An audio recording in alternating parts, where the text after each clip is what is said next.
আজ থেকে প্রায় 1000 বছর আগে মিশরের বিখ্যাত একজন আল্লাহওয়ালা শায়েখ আবু আব্দুল্লাহ জাযুলি রাহমাতুল্লাহি আলাইহি একদিন সফরে বের হয়েছে। পথিমধ্যে নামাজে রক্ত হয়ে গেল। এখন ওযু করার জন্য তো পানির প্রয়োজন। পানি যদি না পাওয়া যায় তাহলে তায়াম্মুম করার বিধান আছে, কিন্তু প্রথমে পানি তো খুঁজতে হবে। তো আবু আব্দুল্লাহ জাযুলি রাহমাতুল্লাহি আলাইহি তিনি পানি খুঁজতে আরম্ভ করলেন। খুঁজতে খুঁজতে তিনি একটা কূপ পেলেন। সেই কূপের মধ্যে চেয়ে দেখলেন কূপের নিচে টলটলা পরিষ্কার পানি আছে, কিন্তু দুঃখের বিষয় সেই কূপের আশেপাশে কোনো বালতি নেই। তখন আবু আব্দুল্লাহ জাযুলি দেখতে পান ওই কুয়া থেকে একটু দূরেই একটা ঘর রয়েছে, আর সেই ঘরের ছাদের উপরে ছোট একটা বাচ্চা মেয়ে খেলা করছে। তখন তিনি ওই বাচ্চা মেয়েকে ডেকে বললেন, মাগো, নামাজে রক্ত হয়ে গেছে, আমি একটু ওযু করে নামাজ পড়বো।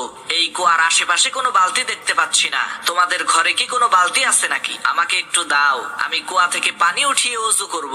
তখন সেই মেয়ে জিজ্ঞেস করলো, মানা আনতা আইয়ুহাল মুসাফির, হে পথিক, আপনি কে, আপনার পরিচয় কি? তখন তিনি পরিচয় দিয়ে বললেন, আমি হচ্ছি আবু আব্দুল্লাহ জাযুলি। মেয়েটি তখন বলল, হায় আফসোস, আপনি হচ্ছেন আরবের সবচাইতে নামকরা বিখ্যাত শায়েখ। আরবের প্রত্যেকটা মানুষই আপনাকে চেনে।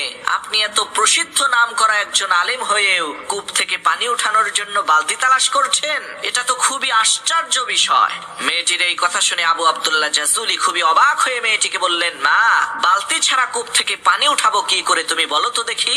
এই কথা শুনে মেয়েটি ওই কূপের মধ্যে থুতু মেরে দিল, আর সাথে সাথে আল্লাহ তাআলার কুদরতে ওই কূপের পানি উতলে উপরের দিকে উঠা শুরু করে দিল।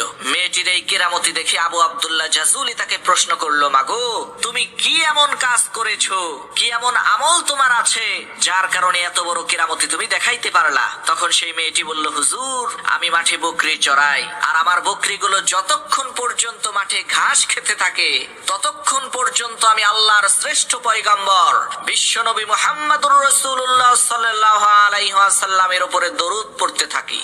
সুবহানাল্লাহ।